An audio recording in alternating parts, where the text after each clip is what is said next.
네, 드디어 사사들의 시대에서 왕들의 시대로, 그리고 이제 왕들의 시대에서 선지자들이 주도적으로 활동하는 시대가 펼쳐지게 됩니다. 오늘 엘리야가 나오는 본문이 선택되었는데요. 사실 오늘 본문 바로 그 다음 장면이 우리가 너무도 유명해서 잘 알고 있는 갈멜산 사건이 일어나게 됩니다.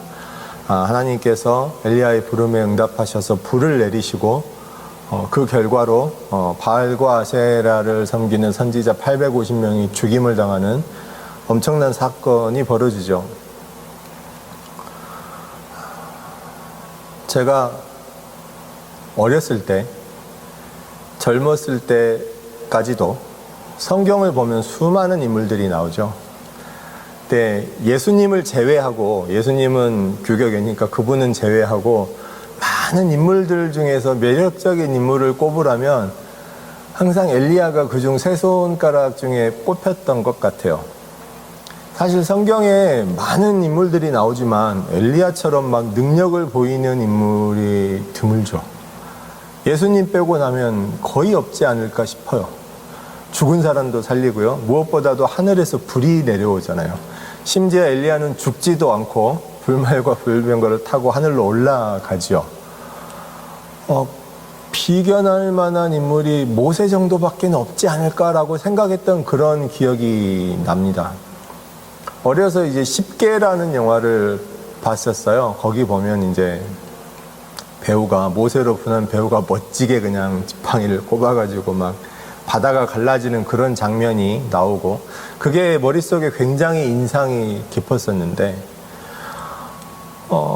엘리야가 나오는 영화는 제가 별로 본 기억이 없어요. 하나 있기는 있는데 제가 그 내용이 그렇게 잘 기억이 나지는 않고, 그 두 가지를 비교해 보면 저는 개인적으로 바다를 가르는 것도 좋았지만, 하나님의 이름을 불렀더니 그냥 즉석에서 하늘에서 불이 내려와서 그냥 떨어진 것도 아니고 송아지에 올려놓은 걸 정확하게 맞추셨잖아요. 대단하다라는 생각이 들면서, 그런 경험을 현대에서는 왜 하지 못할까? 왜 하나님께서 응답하시지 않을까라는 생각을 아주 어릴 때 했던 기억이 납니다. 그리고 나중에 사역자가 돼서, 초창기 일인데요. 사역자가 되어서 초창기에 이런 엘리야 같은 능력을 가지고 목회를 하면 얼마나 신나고 재미있을까라는 그런 생각도 했었습니다. 그런데 선지자라는 그 직분이 우리가 생각하는 것과는 많은 차이가 있다는 것을 우리는 알아야 합니다. 선지자를 설명하는 방법은 굉장히 다양한 방법이 있는데, 오늘은 우리 인간의 삶의 측면에서 선지자를 바라봤을 때 어떤 시각을 갖게 되는지를 말씀해 드리고 싶어요. 그리고 그걸 가장 잘 보여주는 본문이 오늘 본문입니다. 엘리야가 아합을 만나요. 사실 이 이전에 어떤 일이 있었냐면, 이스라엘 땅에 가뭄이 있을 것이 선포됩니다. 하나님께서 말씀하시기 전까지 비가 오지 않을 것이라고 선포가 되었고, 아합은 엘리야를 잡아 죽이겠다고 선포하죠. 그래서 잡아 죽이려고 하니까 엘리야는 도망갑니다. 처음에는 그리 시냇가에 가서 까마귀가 물어다 주는 음식을 먹고 지내다가 이제는 아예 거기서도 지내지 못하고 저 멀리 과부의 집으로 가는데, 그 땅은 이스라엘 땅이 아니었어요. 이스라엘 땅이 아닌 이방인의 땅, 그 아합 왕의 왕비였던 이세벨이 원래 살던 그 이방인의 땅으로 가서 거기에서 과부의 집에서 3년을 지내면서 버티게 되죠. 그 시간도 정말 굉장히 긴 고통의 시간이었습니다. 그 기간 동안 이스라엘 땅에 있던 여호와 하나님을 섬기는 선지자들은 다 잡혀서 죽임을 당하고요. 성경에 보면 왕궁 맡은 자라는 오바댜라는 사람이 하나님을 경외할 줄 알아서 하나님을 섬기는 선지자 50명씩 100명을 몰래 동굴에 숨겨두고 살려주는 그런 일이 있었습니다. 그런데 그 오바댜가 엘리야를 만나요. 그러니까 대뜸 살려달라고 합니다. 하나님께서 엘리야 선지자 당신을 당연히 지키시고 보호하실 것인데 나는 아합 왕의 신하로서 엘리야를 봤다면 봤다고 말을 해야 된다. 그렇게 맹세를 시켰다, 아합 왕이. 그래서 나는 지금 이제 엘리야를 봤다고 보고를 해야 되는데 그렇게 보고하면 당연히 엘리야 당신을 잡아오라고 할 거고 하나님은 엘리야 당신을 보호하고 지키실 거니까 나는 당신을 잡아오지 못해서 나를 죽일 거 아니냐. 내가 얼마나 하나님을 경외하고 두려워하고 바로 서려고 했는지 엘리야 선지자 당신은 아시지 않느냐. 내가 하나님의 선지자 50명씩 100명을 몰래 숨기고 살려고 보호하는 그런 일도 했다. 나를 좀 살려달라는 그런 이야기를 하게 되죠. 그러자 엘리야가 말합니다. 내가 어디 가지 않고 여기 있을 테니까 가서 아합 왕을 데리고 오라고 합니다. 그러자 아합 왕이 보고 엘리야에게 한 1000마디가 바로 이거죠. 이스라엘을 괴롭게 하는 자여 너냐, 이것입니다. 많은 왕들이 선지자를 대적자라고 부릅니다. 대적자. 아합 왕이 말하죠. 이스라엘을 괴롭게 하는 자여 너냐. 그러자 엘리야가 이렇게 말합니다. 이스라엘을 괴롭게 하는 게 내가 아니고 당신이 아니지 않냐. 그리고 당신의 아버지 오므리, 당신 아합 왕, 니네 왕들이 그리고 너희 귀족들이 이스라엘을 괴롭게 한 거다. 너희 죄가 이스라엘을 괴롭게 한 거다라고 이야기를 합니다. 예전에 제가 젊을 때는 이 말씀을 보면서 그냥 머리로만 이해를 했어요. 그런데 나이가 점점 들면서 학교를 졸업하고 사회에 나와 보니까 이게 무슨 뜻인지 점점 피부로 느끼기 시작합니다. 특히 직장에 들어가고 사회생활을 해보시면 더 느끼시게 될 거예요. 남자분들은 군대에서 이 경험을 더 많이 하셨을 수도 있습니다. 이게 뭐냐면 분란을 일으키는 자입니다. 분명히 정해진 규칙이 있고 그 규칙을 지켜야 되는데 어떤 집단에서 그 규칙이 지켜지지 않을 때가 있습니다. 그럼 그걸 보고서 마음이 불편하죠. 잘못됐다고 지적하고 말해야 됩니다. 왜 규칙을 지키지 않습니까? 왜 법을 지키지 않습니까? 이거 지켜야 되는 건데요. 그거 고치시죠라고 말한다는 것이 얼마나 어려운지 몰라요. 그런데 그렇게 말을 하면 어떻게 됩니까? 듣는 사람들이 맞아요. 그게 규칙인데 그게 법인데 우리가 지키지 못했네요. 우리 고치도록 하죠라고 일이 이루어지던가요? 저는 아직 그런 경험을 거의 해보지 못했습니다. 그런 경험이 일부 교회와 선교단체에서 이루어집니다. 그게 얼마나 큰 하나님의 은혜인지 몰라요. 그런데 대부분의 세상의 단체나 직장이나 어느 곳에서도 이루어지지 못합니다. 그러면 사람들이 다 대부분 뭐라고 합니까? 그게 법이고 규칙이고 제도니까 지켜야 된다고 말은 하죠. 떨떠름하게 받아줄 수도 있습니다. 하지만 뒤에서 수근수근대고 되게 싫어하겠죠. 왜 문제를 일으키지? 라고 말합니다. 좀 좋지 못한 단체나 직장에서는 대놓고 무시하고 욕하고 비난할 수도 있습니다.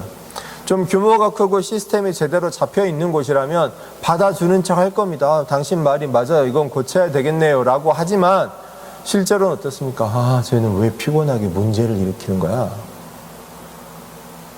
왜 저렇게 긁어 부스럼을 만들고 사서 문제를 일으키는 거야? 라고 말을 하게 됩니다. 특히 이건 아시아 문화권에서 굉장히 더 잘 나타납니다. 한국에서 이런 사람들을 부르는 말이 있었죠. 내부 고발자라고 했었어요. 예전에. 내부에 있는 어떤 비리나 잘못된 일들을 고발하면 그것이 당연한 일이고 옳은 일인데도 내부 고발자라고 했어요. 부르는 용어의 문제가 아니라 비교적 서구권에서는 그런 사람들을 잘 보호하고 혜택도 확실히 주는 편입니다. 그래서 그 부분에 있어서는 약간의 부러움이 있어요. 그런데 아시아 문화권에서는 주로 그런 내부 고발자를 기피하는 경향이 있습니다. 오히려 배신했다고 생각하죠.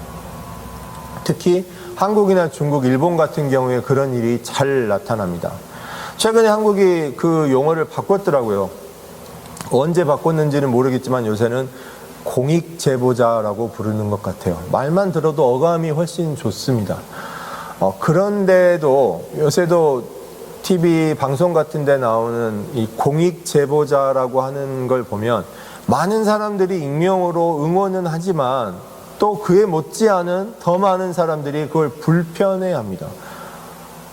좋게 바라보지 않죠.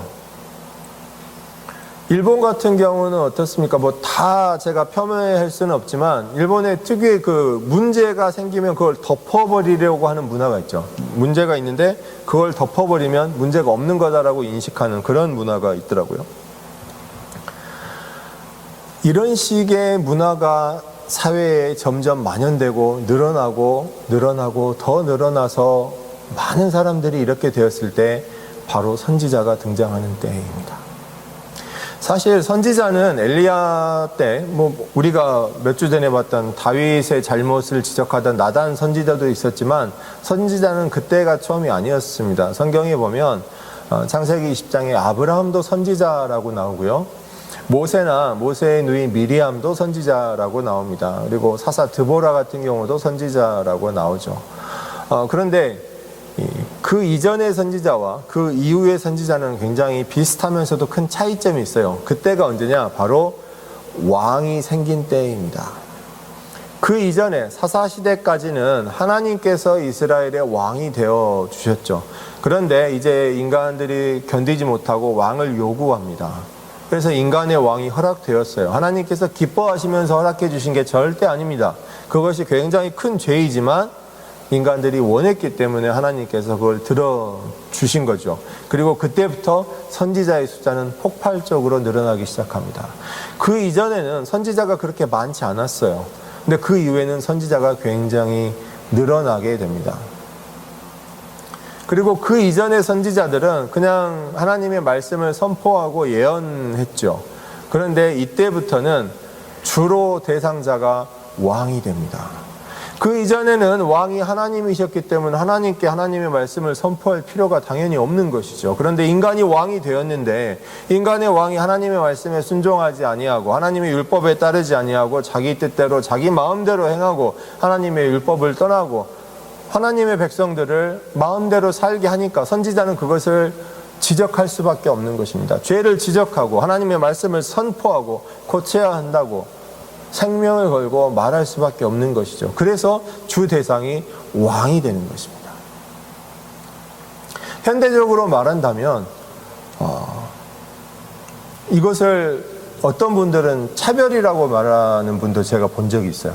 무슨 뜻이냐면 선지자가 성경에 보면 주로 왕에게 말하고 신분이 높은 자, 영향력이 있는 사람한테 말씀을 선포하고 예언을 하는 것을 보면서 이것도 차별 아닙니까? 예를 들어서 다윗이 그렇게 왕이니까 기회를 얻고 나단이 잘못을 지적했을 때 회개해서 살았지. 또 아니면 이 아합 왕이 열왕기상에 이제 아합 왕의 기록이 또 나오는데 정말 하나님 앞에 악한 왕이었는데 큰 잘못을 했는데 계속해서 기회가 주어지는 것을 봅니다. 다른 왕은 이런 일이 별로 없었어요.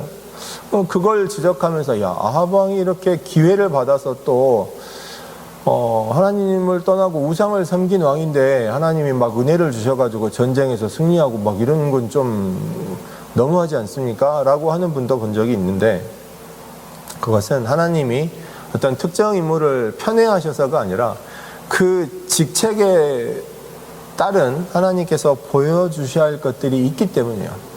선지자가 왕을 특별히 좋아해서 왕에게 말씀을 선포하는 게 아니라 이걸 현대적으로 바꾸면 어떻게 되냐면요. 교회에서 평범한 성도 A가 예를 들면 우리 곡들람 한인교회 평범한 성도 A가 선지자를 만나서 특별한 하나님의 말씀을 들을 일은 별로 없습니다. 왜 그럴까요? 이때 성경의 시대로 따지면 평범한 이스라엘 백성 A가 엘리야 선지자를 만나서 책망을 듣고 하나님의 말씀을 들을 일은 별로 없다는 뜻입니다. 왜냐하면 평범한 성도 A는 저 같은 평범한 목사 B의 말씀을 듣고도 들을 줄 압니다. 보통은 목회자가 하나님의 말씀을 선포할 때 거기에 대적하지 않아요. 그냥 하나님의 말씀 성경을 보고도 거기에 따르려고 노력합니다. 예배 참석해서 예배에서 은혜 받기 위해 노력합니다. 믿음이 부족하면 부족한 대로 하나님 뜻에 맞춰 살기 위해 애를 씁니다. 비록 살아가면서 죄를 짓고 시험에 빠지고 넘어질 수도 있지만 그래도 하나님께서 주시는 여러 가지 은총의 수단, 예배라거나 목회자의 말씀이라거나 기도라거나 찬양과 여러 가지 것들을 통해서 하나님께로 나아가려고 노력하죠. 그러니까 특별한 선지자가 특별한 예언의 말씀을 가지고 올 필요가 크지 않은 것입니다. 그런데 왕들에게는 그렇지 않았어요. 왕들에게는 정말 막중한 책임이 있어서 이스라엘 백성들을 하나님께로 인도해야 되는데 이들이 오히려 앞장서서 이 아합 같은 경우는 아내 이세벨과 함께 부부가 그냥 쌍으로 그냥 어찌나 하나님의 백성들을 우상 앞으로 끌어가는지 엘리야가 정말 어마어마한 일들을 해야만 했습니다. 사실은 엘리야가 능력이 좋아서 막 하나님의 불이 하늘에서 막 내려오는 것이 아니고 그렇게 해야만 사람들이 간신히 들어주었기 때문입니다. 오늘 본문을 보면 엘리야가 많은 이스라엘 백성들을 갈멜산에 불러놓고 말하죠. 뭐라고 말합니까? 야, 너희 언제까지 그렇게 가운데서 미적미적거리고 왔다 갔다 할 거야? 여호와가 하나님이면 하나님을 섬기고 바알이 하나님이면 바알을 따라야지. 너네 왜 그렇게 중심을 못 잡고 그러니? 라고 선포하죠. 사람들이 뭐라고 합니까? 아무 말도 하지 않고 있어요. 왜 아무 말도 하지 않고 있을까요? 제 생각에는 그렇습니다. 만약 이들이 정말 바알과 아세라를 바알을 하나님이라고 생각했으면 당장 엘리야를 잡아 죽였을 거예요. 그런데 그러지는 못한 거죠. 어쩌면 그냥 정말 잘 몰라서 그랬을 수도 있고요. 제 생각에는 아마 대부분 여호와 하나님이 정말 하나님이라는 건 알고는 있는데 그런 것 같기는 한데 현실에서 내가 살아가는 삶에서 내가 갖는 즐거움과 기쁨을 포기하기가 싫은 거예요. 바알을 섬기고 우상을 섬기는 것으로 인해서 받는 내 즐거움과 내 이익을 포기하기 싫으니까 더더군다나 나 혼자가 아니잖아요. 만약에 엘리야가 그렇게 많이 모인 이스라엘 백성이 있는데 정확히 몇 명인지는 나와 있지 않지만 그 수천 명, 수만 명 중에 한 명을 콕 집어서 당신 앞으로 나오라고 그리고 나서 똑같은 말을 선포했다면 이 사람은 뭔가 행동을 취했을 수 있어요. 하나님 앞에 무릎 꿇든지 아니면 바알에게로 갔든지. 그런데 그렇지 않죠. 엘리야는 회중 전체에게 말씀을 선포합니다. 그러자 사람들은 그게 든든한 힘이 되고 의지가 됐어요. 절대로 그게 의지할 수가 없는 것인데 망하면 다 같이 망하고 지옥에 가면 다 같이 지옥에 가는 것인데 사람들은 내가 혼자가 아니라는 것에 대해서 굉장히 큰 위로를 받습니다. 그리고 내 옆에 다른 사람들이 함께 있는 것에 굉장히 힘을 받아요. 그래서 그냥 버티죠. 아무 말도 하지 않아요. 그러다가 엘리야가 오늘 보면 마지막에 이렇게 전하죠. 야, 그러면 송아지 둘을 놓고 저쪽은 850명, 나는 1명 혼자 하늘에서 불이 내려오는 쪽이 하나님인 걸로 해. 어때? 하니까 그때서 사람들이 다 좋아 라고 이야기를 하는 겁니다.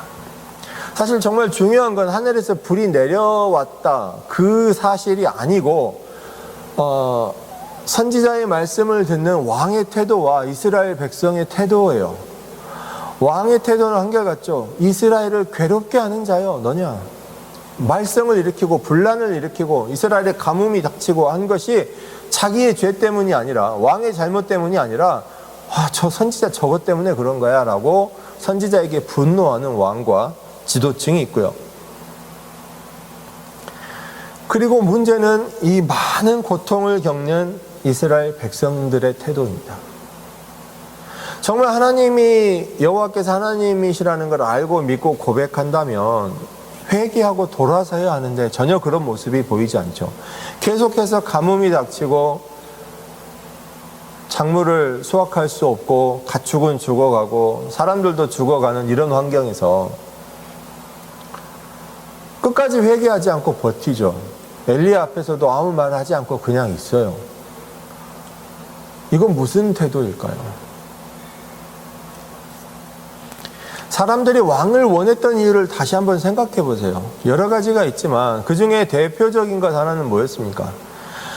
자기들이 범죄했을 때 받는 하나님의 심판이 불공평하다고 느꼈던 거죠. 왜냐하면 하나님께서 잘못한 사람을 콕콕콕 집어서 그 사람들만 벌 주시면 좋겠는데, 또 내가 보니까 내가 약간 좀 죄를 짓긴 했지만 나보다 저 옆 사람이 더 많이 죄를 지은 것 같아. 그러니까 현대적인 법으로 뭐 징역 5년, 10년, 20년 하듯이 하나님께서 죄인들만 골라서 얘는 큰 벌, 얘는 중간 벌, 얘는 작은 벌 이런 식으로 했다면 훨씬 사람들이 받아들이기 쉬웠을 텐데, 하나님께서 선택하신 벌은 그게 아니었죠.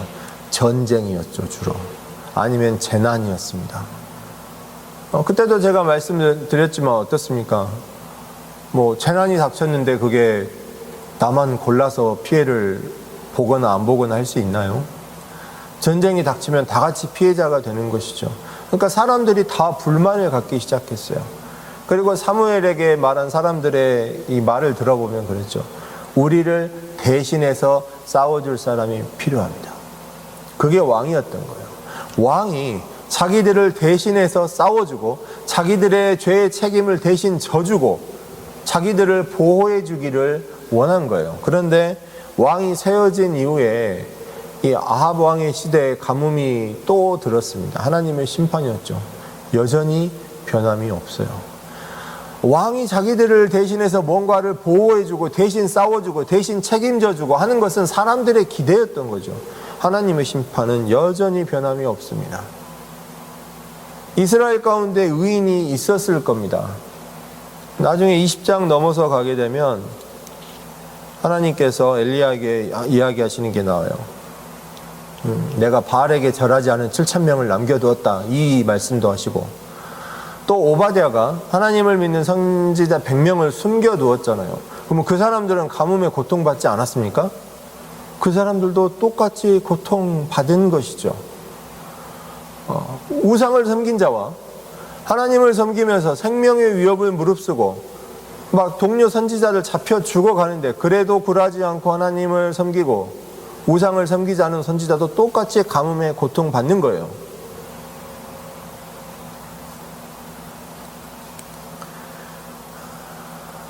사람들은 이것을 견디기 힘들어했죠. 불공평하다고 생각했습니다. 그런데 과연 이게 정말 불공평할까요?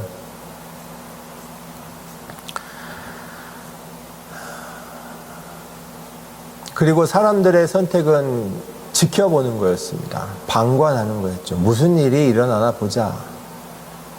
결과가 명확해지면 그때 움직여도 늦지 않아. 현대에도 사실 이 모습은 크게 달라지지 않았습니다. 내가 먼저 앞장서서 무엇을 하기는 부담스럽죠. 혹여나 잘못되면 내가 책임을 다 져야 되는 거 아니야? 혹은 잘못된 걸 지적해서 고치려고 했더니 그냥 막 여러 가지 문제가 더 많이 생기고 더 많은 사람들이 나를 싫어하고 괜히 분란을 일으키고 말썽을 피웠다고 비난받게 되는 거 아닐까 걱정하게 되죠. 그래서 기다립니다. 뭔가 초자연적인 수단으로 표적이 주어지면 좋을 텐데. 엘리야 시대에도 그랬고 예수님의 시대도 그랬습니다. 예수님께서 오셨을 때도 사람들은 계속해서 표적을 원하죠.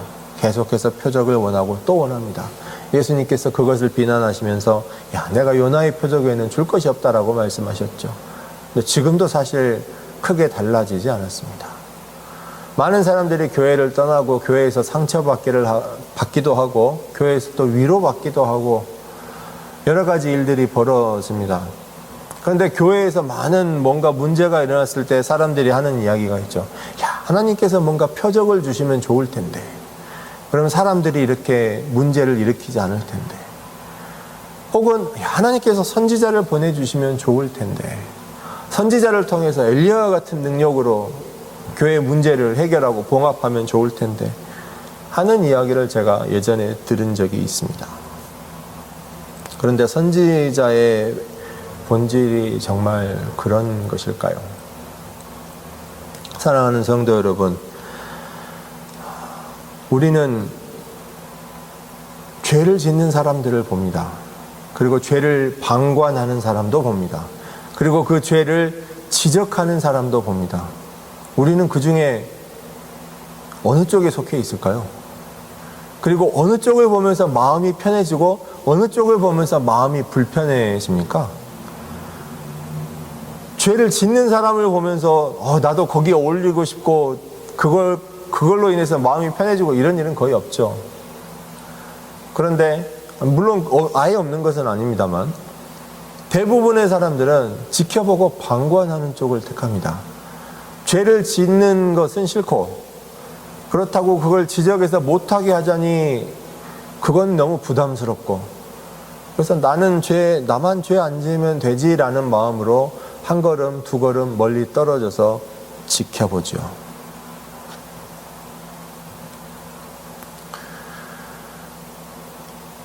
오늘 엘리야 선지자가 많이 모인 그 이스라엘 백성들을 배려한 것 같지만 사실 그렇지 않습니다. 이 나중에 이루어지는 성경의 사건들을 보면 이스라엘 백성에게 주어지는 심판과 고난과 재난들은 계속해서 이어집니다. 계속해서 하나님의 심판은 남아있죠. 또 선지자를 보면서 오해해서는 안 될 게 앞으로 이제 선지자에 대해서 몇 주간 더 이야기를 할 건데요. 선지자에 대해서 정말 능력을 가지고 저렇게 하나님의 능력을 사용했다라고 오해하시면 안 돼요. 왜냐하면 18장 본문이 끝나고 19장으로 가면 곧바로 엘리야의 연약함이 드러납니다. 생각해 보세요. 하늘에서 불이 내려와서 이스라엘에서 높은 자리를 차지하던 바알과 아세라를 섬기던 선지자 850명을 죽였어요. 그거는 엘리야가 막 선동해서라기보다는 거기 모인 사람들이 이제 하늘에서 내리는 불을 보고 흥분해서 그렇게 됐다고 보는 게 더 맞겠죠. 물론 엘리야도 죽이라고 말했습니다. 우리가 상식적으로 그렇게 생각해 보면 어떤 일이 벌어질까요? 엘리야가 더 힘을 받아서 이스라엘에 있는 모든 우상을 그냥 없애버리고 권력을 가져서 마치 지금 이란의 신정정치가 펼쳐지는 것처럼 종교인이 정치 권력을 잡은 것처럼 엘리야가 권력을 잡고 아합 왕을 몰아내고 그럴 것 같지만 전혀 그렇지 않습니다. 19장에 보면 아합 왕의 왕비인 이세벨이 맹세를 합니다. 내가 반드시 엘리야 그거 죽여버리겠어라고. 그러면 엘리야는 하늘에서 불이 내리는 능력도 보여줬는데 좀 담대할 수 있잖아요? 아니에요. 엘리야는 굉장히 공포에 떨고 도망칩니다. 어디까지 도망치냐면 엘리야는 주로 이스라엘, 북왕국 이스라엘에서 활동했는데 남왕국 유다로 도망쳐버려요. 그러니까 다른 나라로 가버린 거죠. 그리고 남왕국 유다에서도 가장 남쪽 브엘세바라고 하는 곳으로 가버립니다. 그러니까 남왕국 다른 나라 남쪽에 있는 남왕국 유다의 가장 남쪽 끝까지 가서 거기에 자기의 시종을 남겨놓고 자기는 혼자 광야로 들어갑니다. 그리고 하나님께 불평하죠. 하나님, 나 혼자 남았습니다. 나 혼자 남았습니다. 하나님께서 천사를 보내서 떡과 물을 공급하시죠. 성경에 천사를 보내서 직접 먹을 것을 공급하시는 경우가 많지 않은데 로뎀나무 아래에서 쉬고 있다가 천사가 주는 떡과 물을 먹고 힘을 차려서 다시 걸어가죠. 저는 사실 그때 그 성경을 처음 보고 좀 충격을 먹었던 게 하나님께서 천사를 보내서 위로해 주신 것도 정말 대단하다. 그런데 그 후로 엘리야가 얼마를 걸어갔냐면 광야를 40일을 걸었어요. 저는 하나님이 천사를 보내서 위로하셨으면 한 그 다음 날이나 한 2, 3일 걷고 끝날 줄 알았거든요. 물론 거리가 멀긴 합니다. 브엘세바에서 하나님의 산 호렙산이면 그 시내반도 가장 끝까지 가야 되니까 거리가 멀죠. 40일 가야죠. 그런데 그냥 선지자의 삶의 원리가 그렇습니다. 제가 지난주에 말씀하면서 참된 선지자가 가진 것이 없어야 된다. 그거는 정말 가난해야만 선지자가 될 수 있다는 뜻이 아니라 내가 얽매이지 않아야 된다는 뜻이에요. 왜냐하면 왕을 대상으로 선포하거든요. 그리고 이미 사회가 전반적으로 사회 전체적인 분위기나 제도나 시스템이 하나님을 떠나는 것이 돼버리면 선지자는 어쩔 수 없이 사회 전체를 대상으로 말씀을 선포할 수밖에 없어요. 그냥 왕을 대적하는 자가 아니라 세상 전체를 적으로 돌릴 수밖에 없어요. 그러니까 뭔가 가질 수가 없는 거죠. 단순히 물질을 말하는 게 아니라 정신적인 의지처 혹은 가족, 그 어떤 것도 하나님을 제외하고는 가질 수가 없는 거예요. 가지는 순간 제대로 선지자 역할을 감당하기 힘든 거죠. 어떤 분들은 그러더라고요. 아니, 이사야나 에스겔 같은 선지자도 출신 성분은 좋았잖아요. 귀족 출신이고 가진 것도 많고 이사야도 결혼해서 가족도 다 있고 있는데 무슨 말씀이세요? 네.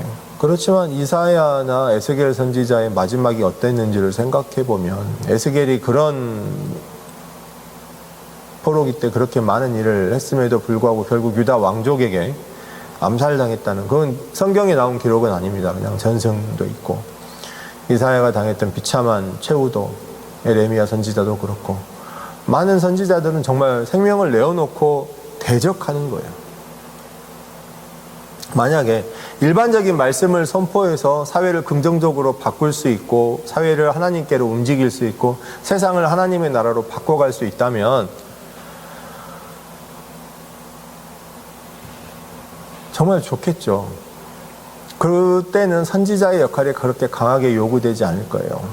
고린도전서 12장에서도 그렇고 에베소서에서도 그렇고 어떻습니까? 교회 중에서 사람을 세우는데 첫째는 사도요, 둘째는 선지자죠. 그 다음에 나오는 것이 이제 뭐 복음 전도자와 목사와 교사가 나옵니다. 항상 첫째는 사도고 둘째는 선지자였어요. 그것은 그만큼 막중한 책임을 가지고 있기 때문이죠. 사랑하는 성도 여러분, 처음에 질문을 다시 한번 던져드리고 싶어요. 하루에게도 잠깐 질문을 비슷하게 했었는데, 선지자가 있는 게 좋을까요? 없는 게 좋을까요?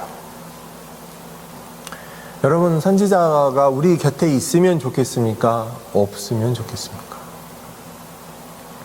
한국 교회에 선지자가 있어야 되겠습니까? 없어도 괜찮겠습니까?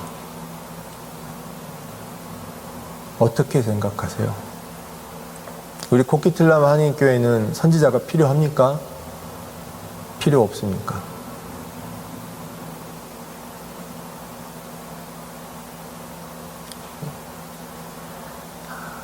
저는 개인적으로는 선지자가 없어도 되는 상황이면 좋겠습니다. 우리 코키틀람 한인교회에 선지자가 없어도 되면 좋겠습니다. 한국교회도 선지자가 없어도 되면 좋겠습니다. 하지만 쉽지 않죠. 사실 교회에서는 우리 서로가 서로에게 선지자가 되어줄 수 있습니다. 왕을 대적하는 것은 내 생명을 내어놓고 해야 하지만 교회 안에서 성도에게, 서로에게, 내 이웃에게, 내 형제에게 선지자가 되어주는 것은 내 생명을 내어놓지 않고도 할 수 있습니다. 쓸데없는 정의감으로 하게 되면 미움을 받게 되겠지만 내 안에 그리스도의 사랑을 품고 하나님의 말씀을 전하는 선지자의 역할을 감당하면 사랑으로 다시 보답받게 됩니다. 이것이 얼마나 큰 은혜인지 모릅니다. 그리고 사실 이것이 성도의 교제가 가져야 될 굉장히 큰 의무죠. 그냥 단순히 한 주간 잘 지냈어요, 지난주 어떻게 살았어요, 그런 문제가 아니라 내가 교회의 한 지체로서 서로를 사랑하는 이웃으로서 선지자의 역할을 감당해낼 수 있다면 그 교회는 얼마나 아름답고 튼튼하고 반석과 같은 교회가 될까요? 오늘 말씀에 나오는 죄를 지켜보고 방관하고 순응하는, 하늘에서 뭔가 불이 떨어지지 않나? 기적이 일어나면 믿어야지, 표적이 일어나면 움직여야지, 그런 마음이 아니라 내가 먼저 그리스도의 마음으로 나서서 선지자의 역할도 사랑으로 감당할 수 있는 그런 저와 여러분이 되시기를 우리 주님의 이름으로 축원합니다. 기도하겠습니다.